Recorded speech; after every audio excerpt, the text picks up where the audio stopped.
Assalamualaikum warahmatullahi wabarakatuh. Apa kabar teman-temanku semua? Semoga teman-teman semua dalam keadaan sehat walafiat dan dilancarkan rezekinya oleh Allah Subhanahu wa Ta'ala. Amin.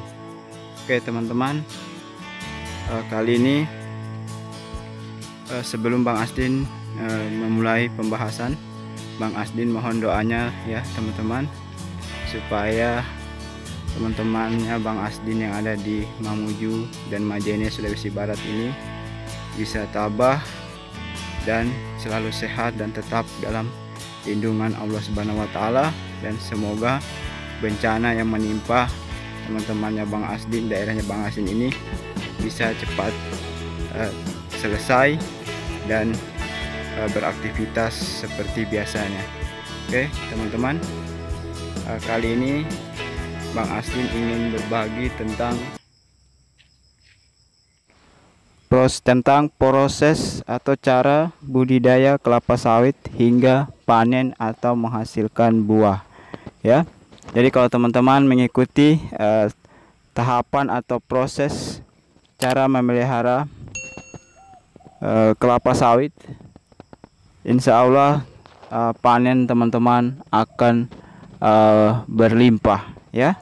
Jadi ada beberapa proses atau tahapan yang teman-teman perlu ketahui, khususnya bagi para petani sawit pemula ya. Ya. Jadi di sini Bang Asdin akan jelaskan ada 5 tahapan atau ada 5 proses yang harus teman-teman ketahui apabila teman-teman ingin bertani atau berkebun kelapa sawit. Jadi tahapan yang pertama ya teman-teman, atau proses yang pertama, teman-teman harus mengetahui syarat tumbuh kelapa sawit. Jadi teman-teman harus mengetahui di mana kelapa sawit itu bisa hidup, bisa tumbuh. Ingat, kelapa sawit bukan hanya dibutuhkan pertumbuhannya, tetapi juga harus bagaimana caranya supaya sawit itu bisa tumbuh dan menghasilkan buah yang melimpah. Tentunya seperti itu ya teman-teman. Bukan hanya bagaimana sawit itu bisa hidup atau bisa tumbuh. Bisa saja di mana saja sawit itu ditanam bisa hidup, bisa tumbuh. Tapi apakah nanti pada saat berbuah dia bisa menghasilkan buah yang melimpah? Nah, itu timbul lagi pertanyaan seperti itu. Jadi syarat yang pertama adalah syarat tumbuh kelapa sawit. Ya, jadi kelapa sawit itu membutuhkan tanah yang subur dan tanah yang gembur. Nah, banyak juga di daerahnya Bang Asdin ini rata-rata lahan gambut ya teman-teman. Bagaimana Bang Asdin kalau di lahan gambut? Ya tentunya tanaman sawit ini sebenarnya tidak terlalu memilih tanah, tidak terlalu memilih lahan. Baik itu lahan gunung, lahan gambut, lahan rata, atau rawa sekalipun, yang penting masih bisa ada tanahnya, itu sawit itu bisa tumbuh. Cuman kembali lagi hasilnya bagaimana, buah yang dihasilkan bagaimana ya. Jadi sepanjang Bang Asdin mencari tahu tentang tanaman sawit ini ya teman-teman, itu kalau teman-teman mempunyai lahan gunung itu sangat bagus ya teman-teman, karena di lahan gunung itu juga terbukti sawitnya subur-subur. Kemudian juga di lahan rata atau di tanah gembur itu juga sawitnya subur-subur, dan bahkan di lahan gambut pun sekalipun itu sawitnya juga bisa menghasilkan buah yang sangat besar-besar. Nah, kok bisa Bang Asdin? Berarti sawit itu tidak memilih tanah.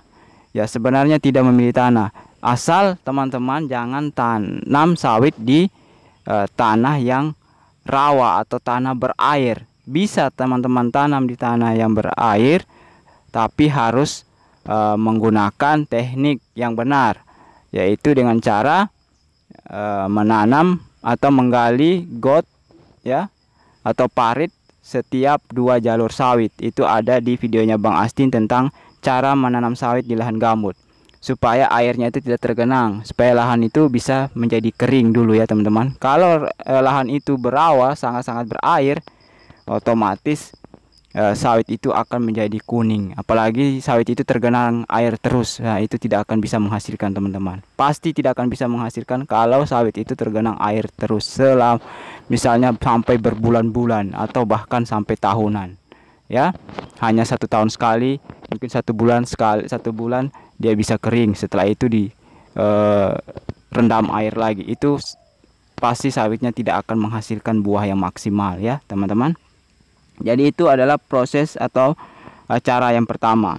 Kemudian cara yang kedua, setelah teman-teman mengetahui postur atau jenis tanah teman-teman itu bagus atau bagaimana lahannya, kemudian cara yang kedua yang perlu diperhatikan adalah memilih bibit sawit unggul ya.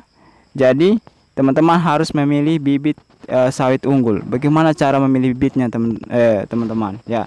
Nanti Bang Asdin akan buatkan video cara memilih bibit sawit unggul. Jadi di sini Bang Asdin akan hanya jelaskan proses yang kedua itu teman-teman harus memilih bibit sawit yang unggul. Caranya itu teman-teman bisa beli di toko pertanian atau lembaga-lembaga pemerintah yang menyiapkan bibit sawit unggul, atau kayak di daerahnya Bang Asdin ini, Bang Asdin beli langsung ke pabrik atau ke PT sawit langsung ya teman-teman, melalui koperasi. Nah, dari situ kita mendapatkan bibit sawit yang unggul. Kemudian tahapan yang ketiga atau proses yang ketiga adalah jarak tanam kelapa sawit. Nah, ini juga sangat berpengaruh teman-teman. Walaupun bibit sawit teman-teman sudah unggul, lahan teman-teman sudah bagus, tetapi kalau jarak tanam kelapa sawit teman-teman salah ya atau keliru, otomatis tidak akan menghasilkan buah yang sangat melimpah. Caranya bagaimana? Lihat di videonya Bang Asdin, sudah ada di situ jarak tanam kelapa sawit yang benar ya. Teman-teman bisa pelajari dan teman-teman bisa terapkan di lahan sawit teman-teman. Kemudian yang keempat adalah waktu tanam yang tepat.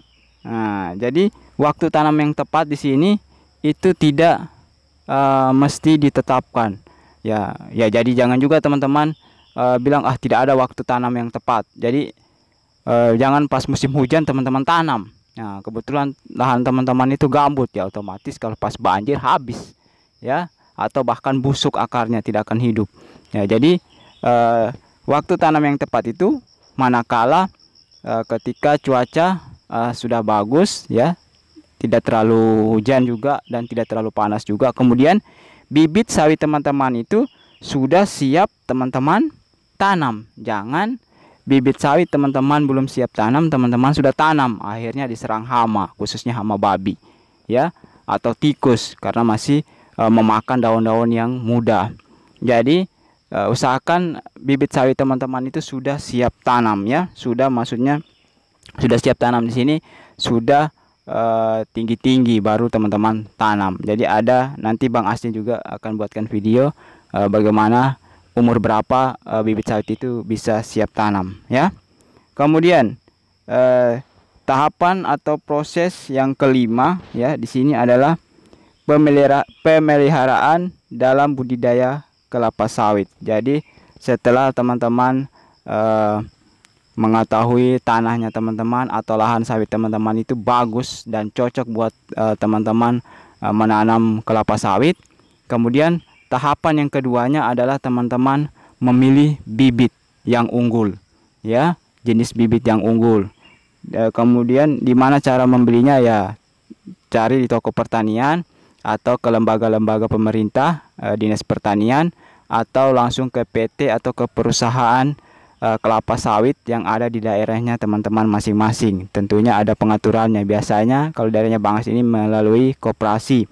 Kemudian setelah mendapatkan bibit siap tanam ya, itu teman-teman harus menentukan jarak tanam kelapa sawit yang benar supaya sawit teman-teman bisa menghasilkan buah yang melimpah besar-besar dan sawit itu tidak gampang stres ya.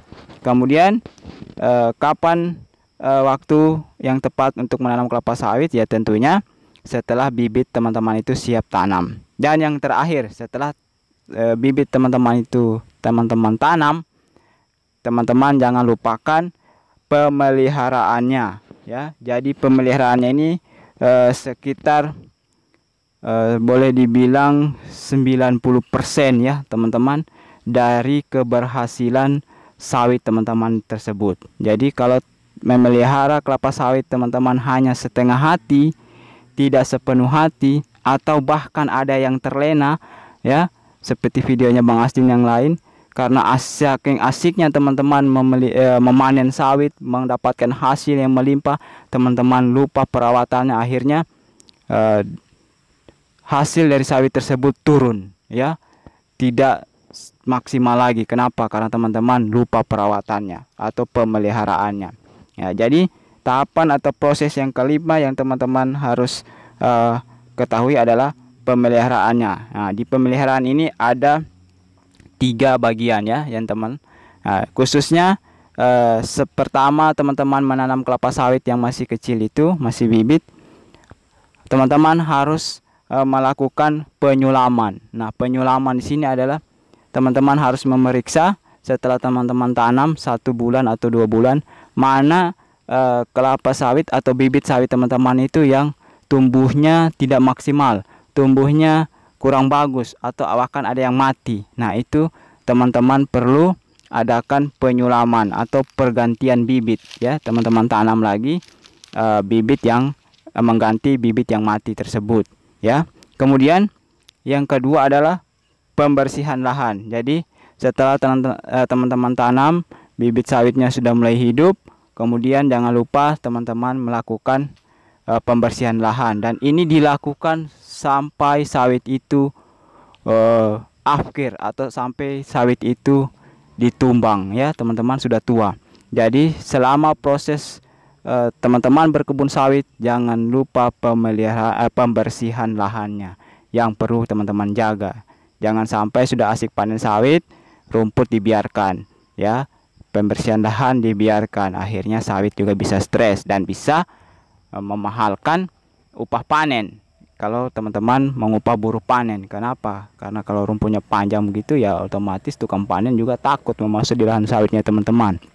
Berpikir 2 kali, jangan-jangan ada hewan yang berbahaya, ya, di lahan sawit tersebut. Nah, jadi harus diperhatikan kebersihan lahannya, ya, teman-teman. Kemudian pemeliharaan yang ketiga adalah pemupukan. Nah, ini juga yang sering dilalaikan oleh para petani sawit yang ada sekarang ini, karena sudah saking asiknya menerima hasil sawit tiap bulan, ya. Kalau darinya Bang Asdin ini per bulannya itu, setiap bulannya itu 2 kali panen, jadi rotasi panennya itu 14 hari. Ada di videonya Bang Asdin, ya, kalau teman-teman ingin mengetahuinya. Jadi setiap bulan itu mereka menerima 2 kali panen. Jadi misalnya 1 kali panen menghasilkan 5 juta, berarti sebulannya itu mereka menghasilkan 10 juta, ya.